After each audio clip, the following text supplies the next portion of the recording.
Before you hear what I'm about to tell you, I want you to sit with this for a moment. We spend our whole lives learning to protect ourselves from strangers. We lock our doors. We watch our backs in parking lots.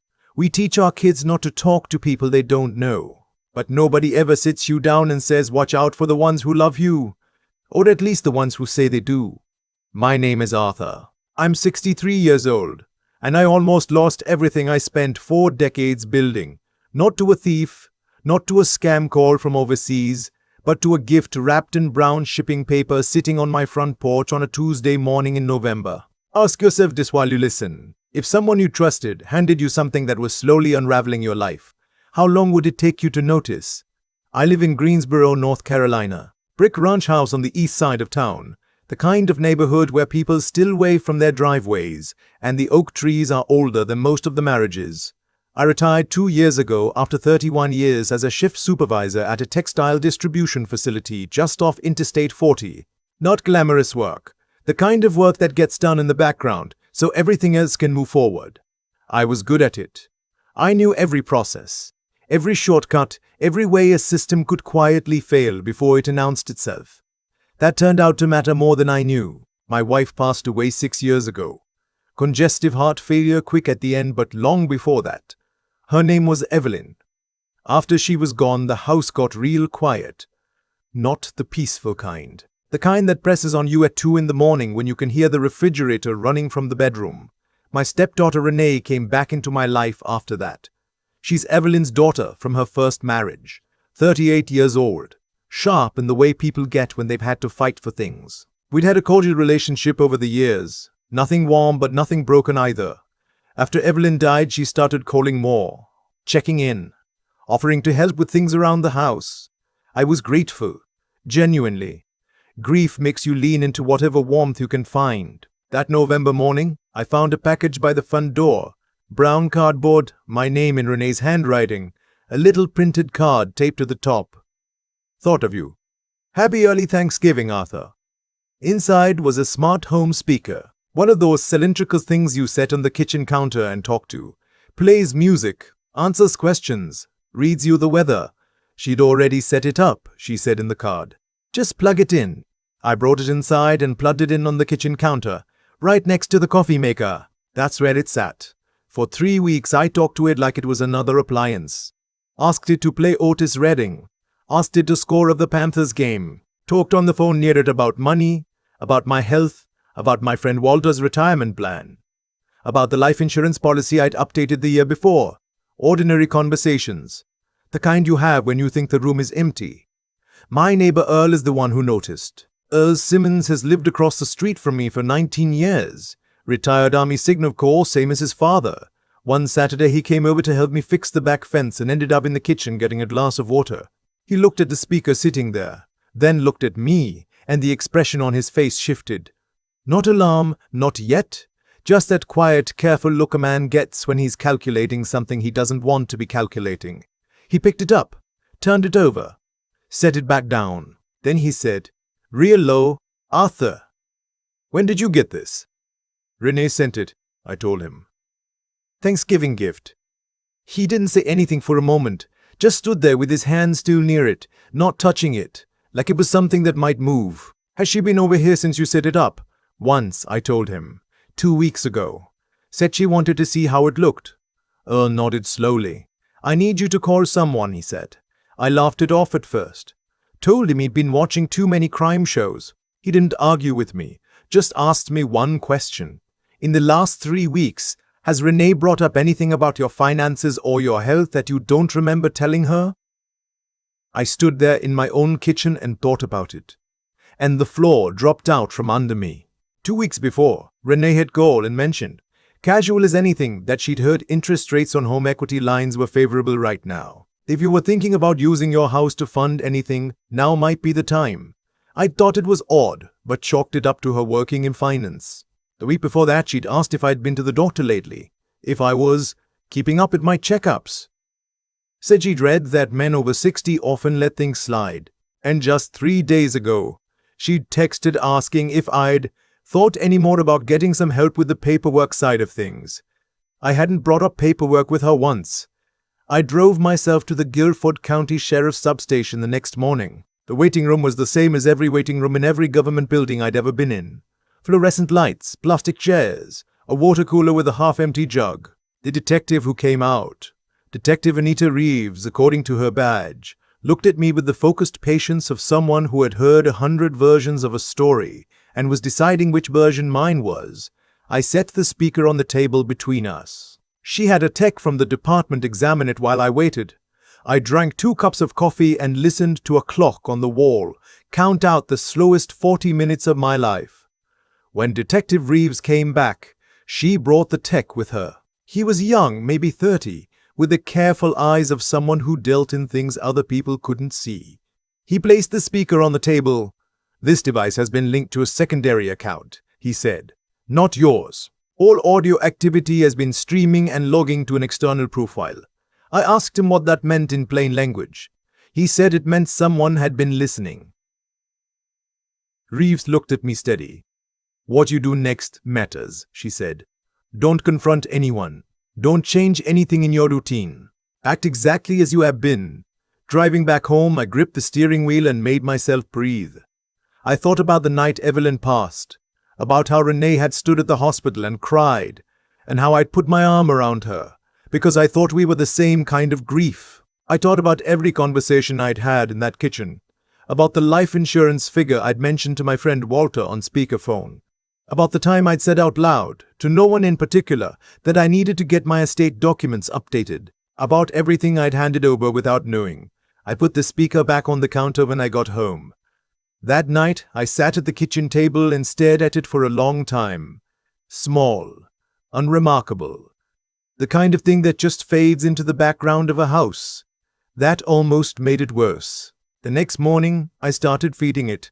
It wasn't something I decided all at once. It started with a phone call. I was standing in the kitchen, phone to my ear, talking to my financial planner about nothing specific. He wasn't even in his office. I got his voicemail. But I left a message saying I'd been thinking about restructuring things, about whether it made sense to look into a different kind of trust arrangement, something to protect assets from probate. I said the word probate twice. I waited. That afternoon, Renee called. "Hey, just thinking of you." Asked how I was doing, how the house felt going into winter. Then right in the middle of the conversation, gentle as anything, she said, "I've actually been doing some reading about estate planning. You know, for people your age, there are some strategies that could really simplify things for you." I said I'd heard something similar lately. She paused, just a half second, then she moved on. I wrote down the time and what she said. Earl had told me to do that. He'd helped me set up a log dates, exact quotes, how long after I'd spoken near the device before she referenced it. He printed everything, said paper was what held up when the time came. Over the next 10 days, I kept the line running. I mentioned, near the speaker, that my blood pressure medication had been adjusted, that I'd had a dizzy spell one morning, nothing serious, just stood up too fast, that I'd been thinking about whether I was managing things efficiently. Renee started showing up more, brought food, asked questions wrapped in concern. "Are you taking it easy? You work so hard your whole life, you deserve some support now." She said the phrase, "at your age," twice in one visit. Said it gently, but she said it. She started steering conversations toward paperwork, toward what would happen if I ever needed help.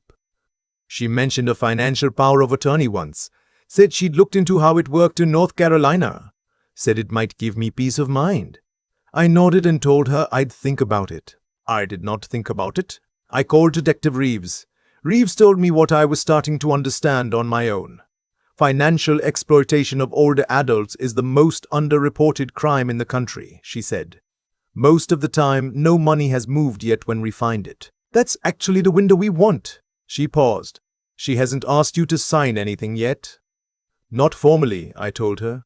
She will, Reeves said. Keep documenting. 2 days later, I went down to my basement to look at the water heater, which had been making a noise.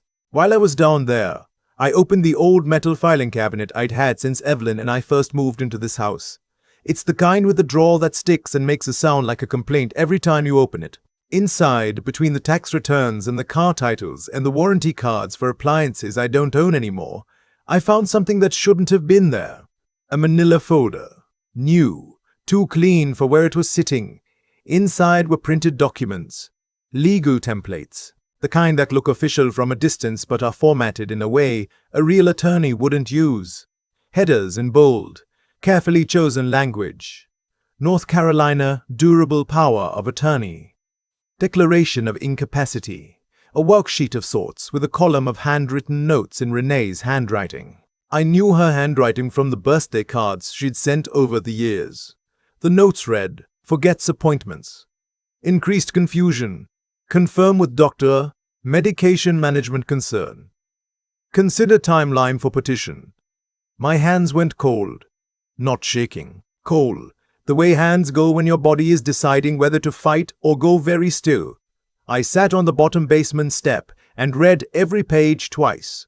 The petition she was building wasn't just about money, it was about competency.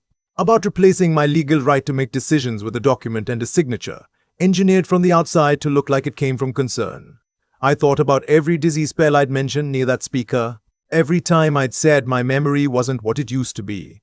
The kind of offhand thing every person over 60 says without meaning anything by it. All of it. Audible, all of it available to be cut and reassembled into a story.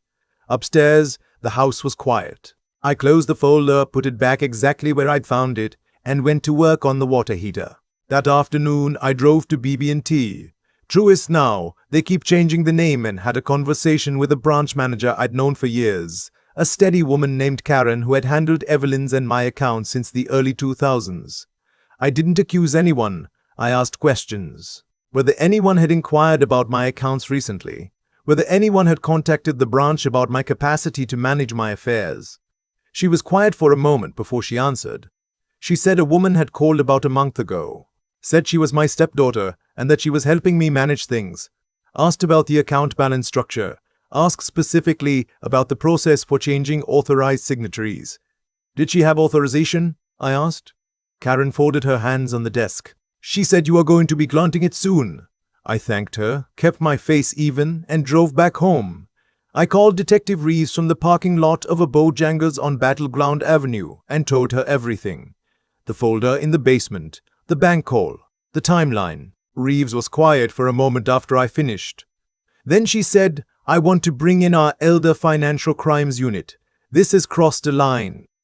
She asked me if I would be willing to participate in a controlled situation. I said yes before she finished explaining it. That evening, Renee came by without calling ahead. She had a container of Brunswick stew and that smile she always brought with her, the one that arrived just before a question I didn't want to answer. She asked how I was managing the cold weather, asked if I'd given any more thought to the paperwork conversation. Said she'd talked to a friend who was a paralegal, just to understand the process better. Said it would be simple, just a signature and a notary. I told her I'd been thinking about it a lot lately. She relaxed then, almost imperceptibly, but I saw it. Something in her shoulders settled. She left around 8. I stood at the kitchen window and watched her tail lights until I couldn't see them anymore. I didn't sleep that night.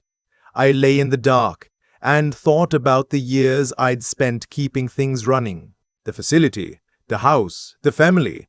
I thought about Evelyn, about how she used to say I was too practical, too focused on logistics, not enough on people. She wasn't entirely wrong, but she also used to say that I was the kind of man who knew when a system was failing before it announced itself. That skill was the only thing I had left to use. The next morning, I walked to my house differently, methodically.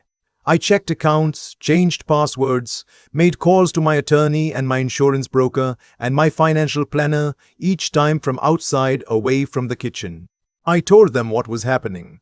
Not everything, not yet. Just enough to put a flag in place.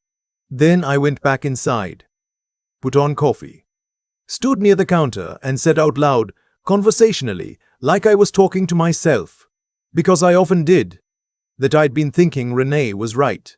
That maybe it made sense to let someone help me manage things, that I'd call her this week about getting the paperwork started. I waited. She texted that same afternoon. "Hey, I was actually thinking about what we talked about last night. Do you want me to come by this week and walk you through everything? I can bring the forms. Keep it simple. I texted back. Sure. Thursday works. Then I forwarded the thread to Reeves. Thursday came cold and grey, the kind of November morning that makes everything feel heavier than it is. Reeves had arranged a meeting at First Horizon Bank on Elm Street, where the Fraud and Other Financial Crimes Unit had been briefed. My attorney, a man named Hargrove who'd been practicing in Guilford County for 35 years, was already inside when I arrived. Renee was there when I walked in. She had her leather planner and a stack of printed documents and a smile she'd clearly prepared for. She looked like someone who had already decided how the morning was going to go. She didn't look at Hargrove at first, just at me, the bank's elder financial crimes liaison. A woman named Patricia introduced herself and invited everyone to sit. Renee began to lay documents on the table. She explained, calmly, professionally, that she was there to help her stepfather manage his affairs, that he'd been having some difficulty keeping up with things, that she had his best interests at heart. Patricia stopped her gently. We'd like to clarify a few things first. Renee nodded. Of course. Patricia tapped a printed sheet. About 6 weeks ago, a call was made to this branch requesting information on Mr. Arthur's account structure. The caller identified herself as his stepdaughter and indicated that a financial power of attorney was forthcoming. Can you confirm you made that call? Renee said she had. Said she was just gathering information to help me.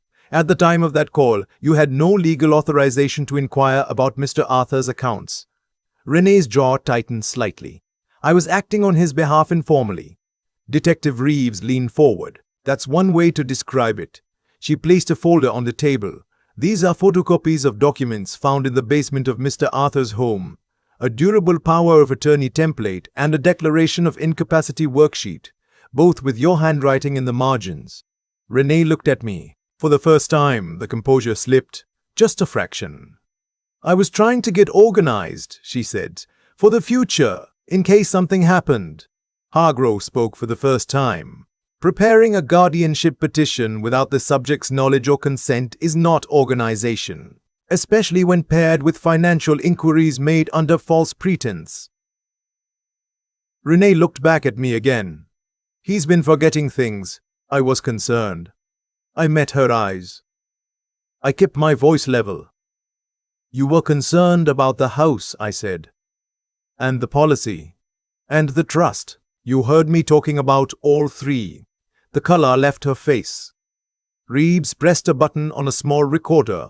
My voice came out of it, slightly tinny, speaking in my kitchen about the trust arrangement, about the insurance figure, about the estate restructuring. Then, immediately after, a timestamp and Renee's text messages referencing each topic one by one, in sequence. Renee stood up. This is entrapment. Reeves said quietly, it's documentation. Hargrove slid one final sheet across the table. A text message Renee had sent to someone else. A name I didn't recognize, 3 days before our scheduled Thursday meeting. Once the PO is signed, I can start moving things around before he realizes. We need to do this before he talks to the lawyer again. The room went still. Renee looked at the page, then at me. Her voice dropped. He's alone. He doesn't have anyone. I was trying to. I stopped her. I have people, I said. I just didn't know I needed them until now. She was asked to leave with Detective Reeves. No handcuffs in the room, but the door closed behind her with the kind of weight that doesn't open the same way again. I sat there for a long moment after she left, drank the rest of my water, looked at the table. Hargrove gathered his papers quietly. Patricia offered me more coffee. I said yes, even though I'd already had too much. Outside, the cold had settled into the kind of grey that feels permanent but never is. I drove home the long way, past the park on Battleground where Evelyn and I used to walk on Sunday mornings, past the high school where I'd coached youth football for 3 seasons in the 90s, past the kinds of places that mean nothing to anyone but you, the private geography of a life.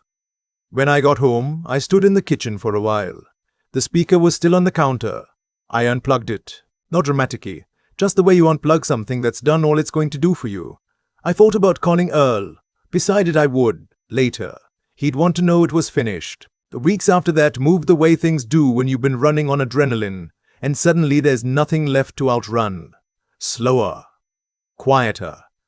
I met with Hargrove 3 times. updated my estate documents properly, put a real power of attorney in place with someone I chose on my own terms, closed 2 accounts Renee had ever had any visibility on, opened new ones.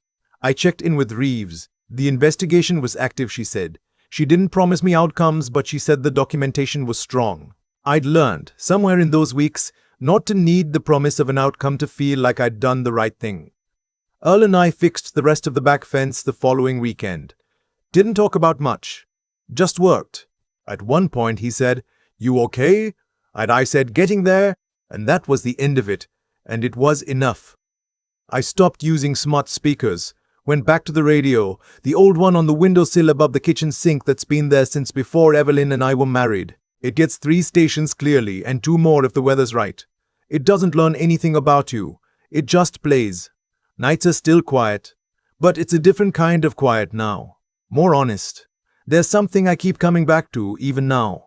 Not the anger, not the betrayal, though both of those were real and I won't pretend otherwise. What I keep thinking about is how ordinary it all looked. A gift from someone who cared about me. A conversation near a kitchen counter. The small, unremarkable moments that make up a life. I was this close to signing something I didn't understand, handing over the legal right to be myself. Not because anyone forced me, but because someone I half trusted kept asking in the gentlest possible voice. That's the part that stays. If you're listening to this, and you have smart devices in your home, especially if you live alone, I'm not saying throw them out. I'm saying know who set them up. Know what account they're linked to. Check it yourself, not through someone else.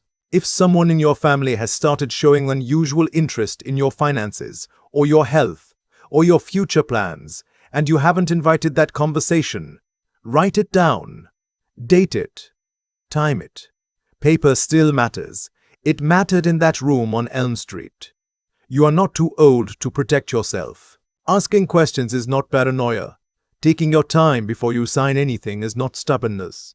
It is the only thing that kept me on the right side of my own life. And if this story sounds familiar, if you've heard a version of it in your own family or from someone you know, don't let it stay quiet. These situations survive because they happen in private, between people who should be safe with each other. They fall apart when someone says it out loud. Say it out loud. Thank you for spending this time with me. I hope something here was worth carrying with you. Don't forget to subscribe to Voices of Uncle Norman. And if this story moved you, share it with someone who needs to hear it. I still think about the moment I sat on those basement steps with that folder in my hands. The house quiet above me, the furnace ticking, my own name printed at the top of documents I never agreed to. There was no dramatic music, no warning light, just paper and a slow, cold understanding of what it meant. What happened to me didn't happen because I was careless. It happened because I was trusting. And for a long time, I confused those two things. I thought being open to the people in your life was the same as being foolish. It isn't. But there's a difference between trust that's been earned over time and trust that's been assumed because someone showed up with food and a smile and the right tone of voice. Renee understood that difference better than I did. For a while. The thing about what she tried to do, the surveillance, the paperwork, the quiet campaign to make me look incapable, is that it required a kind of deliberate coldness I still have trouble fully holding in my mind. Not anger, not impulsiveness, but planning. Patience, that's what makes it stay with you. Not the betrayal itself, but the time and thought that went into it. And yet, the same patience she used against me is what saved me. I had to slow down when every instinct told me to confront her. I had to think clearly when I was running on almost no sleep and a stomach full of cold dread. I had to trust Earl's judgment when my pride wanted to dismiss him. That's not something that comes naturally to most people. It has to be practiced. It has to be chosen over and over in moments when choosing wrong is very easy. Earl didn't save me. I want to be clear about that, because it would be simpler to say he did. He handed me the thread. I had to decide whether to pull it, and how, and when. That took something from me that I didn't know I still had. A steadiness of mind I'd built over 30 years of keeping systems from failing, of reading a situation before it announced itself. It turns out that kind of thinking doesn't retire when you do. And there's this. What Renee was counting on, more than anything else, was that I would be too embarrassed to fight back. that a man my age living alone would sign something just to avoid seeming difficult, just to heat the peace. I almost did. I want to be honest about that. There were nights when the easier path looked so much more like rest and surrender that I couldn't tell the difference. What kept me from taking it wasn't cleverness. It was something simpler and harder. It was knowing that my life, the house, the accounts, the right to make my own decisions about my own body and my own money, was worth the discomfort of protecting. That sounds obvious written out. It didn't always feel that way at 2 in the morning. If you take anything from this, take that. Not the legal strategies, not the documentation advice, though those matter. Take the understanding that protecting yourself is not selfishness. It is not stubbornness. It is the most honest thing you can do for the people who will need you to still be standing when this is over. I'm still standing.